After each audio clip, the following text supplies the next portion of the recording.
right, hello, welcome back to ESL 3-4, Session 2 at the Gato Adult Education Program. These lessons are going to run from August to October, and we're really glad that you're here. So today's learning objections are learning how to join your live meets using gerunds, which are nouns created by adding ing to a verb, and comparing activities using more than, less than, or as much as. So let's talk about some hobbies. All right. So one thing, it might not be a hobby, but one activity we all engage in is work. And we can make work, which is a verb, a noun by adding an ing and changing how we use it in the sentence. So working is a necessary part of life. The verb is, and working is the subject here. It's a thing, right? We're also going to look at direct objects. So we have the word chill, and we could add ing, and we would say the girls like chilling with their friends. The chilling is coming after the verb. It's the direct object of the verb. Chilling is what the girls like, right?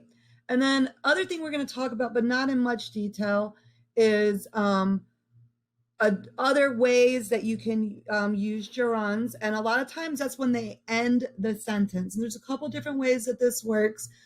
So we could say freeze plus ing is freezing. And one way to preserve meat is by freezing, right? So freezing is the process of making something very cold. That's a noun. A process is a noun. So sometimes these verbs can look like nouns, and that's what we're going to talk about today. Here's another example. We could just have the word running. We know what that means, to move quickly on your feet. But we could also say the car was running on empty. This is a phrase, running on empty. Or running is a good way to lose weight. The activity is a good way to lose weight. The noun running is a good way to lose weight, right? Okay, so we're going to look at a bunch of pictures, and we're going to focus on subject or direct object. We're not really going to focus on predicate noun. I meant to take that out of this slide. We're just going to work on some of the other sentences aren't subject or direct object. There's something else, right? Okay, so here's our vocabulary for this lesson. We have sightseeing, gardening, sharing, hanging, joyriding, cycling, chilling, strolling, cooking, working, and a couple other ones on there, right? And we have all your definitions here. We've left one blank for you to put your own definition in here, right? And so you look over these with your teacher or by yourself when you read the slides. We won't read them to you here, right? But these are all some activities that you probably have engaged in with before. So we're going to look at some images, and we're going to use these words from the vocabulary to describe these images, right? And so you can make up your own sentences, but then here we'll add in some, we'll have some sentences added in also, right? So this is swimming. What's some sentences you might make up? Here's some examples, right? Swimming is a great exercise. Lifeguards practice swimming regularly. A good sport to practice is swimming, right? Share those with your classmates and your teachers. So we'll look at some more images. We'll put this one up here, but in all the rest of the images, I'm going to show it to you first, and you need to think up your own sentences.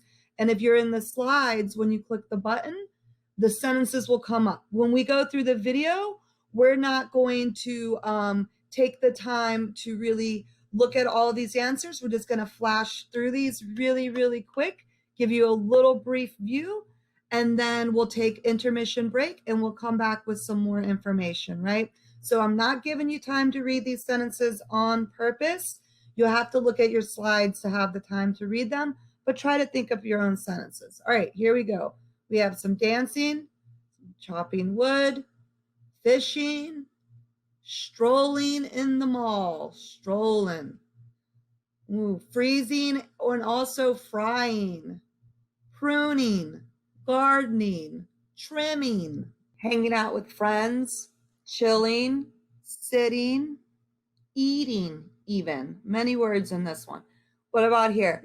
Playing, standing, cycling, bicycling, joyriding.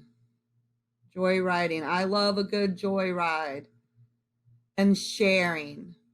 All right. So look at those images in your slides. When you look at them, they won't the words won't pop up until you hit the button. Think of your own sentences and be ready to share those with your classmates and your teachers. All right. So we'll take an intermission here, talk amongst yourselves, and we'll be back with part 2 in just a minute. Welcome back to part 2 of Hobbies.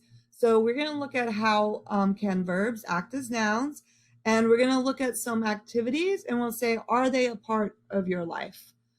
So we have some images here with a sentence, and with your teachers in class and with your classmates, you want to tell, is the gerund in here, the verb that's acting like a noun, is it a subject or a direct object? Does it come before the verb or after the verb, or is it something else, right? So we'll look at these images here. We'll read the sentences, but we won't give you the answers. Your teachers will give you the answers. All right, so skateboarding is very popular in many countries.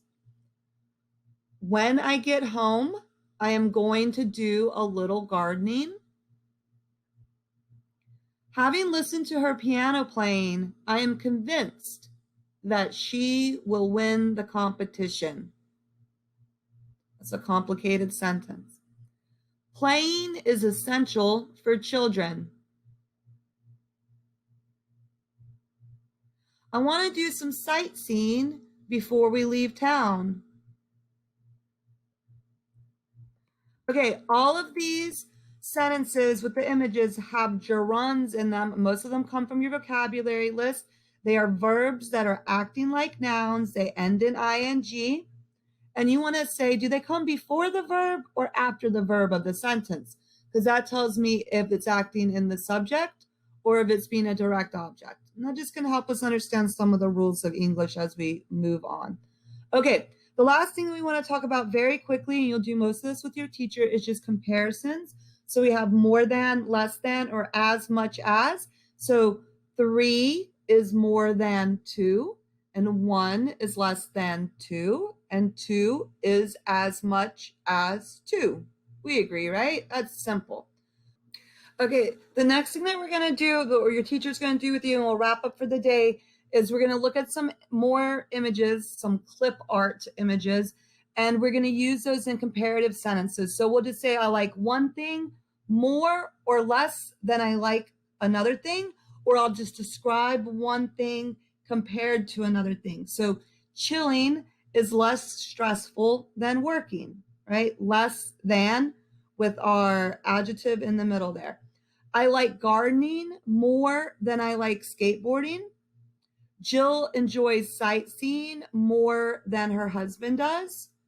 Victor spends as much time cycling as he does playing soccer, right?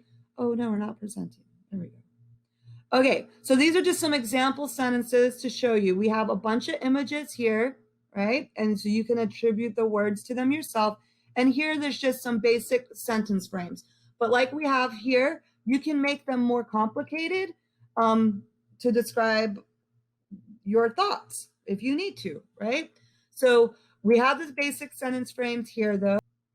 Okay, and so when you do those comparisons, we might say swimming is healthier than smoking, right? That could be two things that you compare. So you don't have to compare only things that are on the list.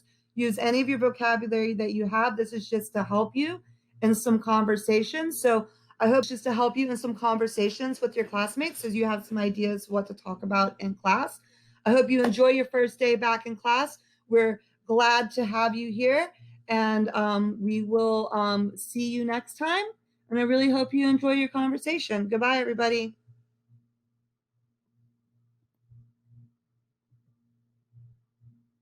So this is just a very, very quick part of the video. We're just going to talk very quickly about how to join Google Meets. Your teachers might have sent you a link. You can join by the link on your phone. You probably will need to add the app. You can also access through your Google Classroom. So if you see here is myself and I go to my Google Classroom, I'm actually going to go to my other account.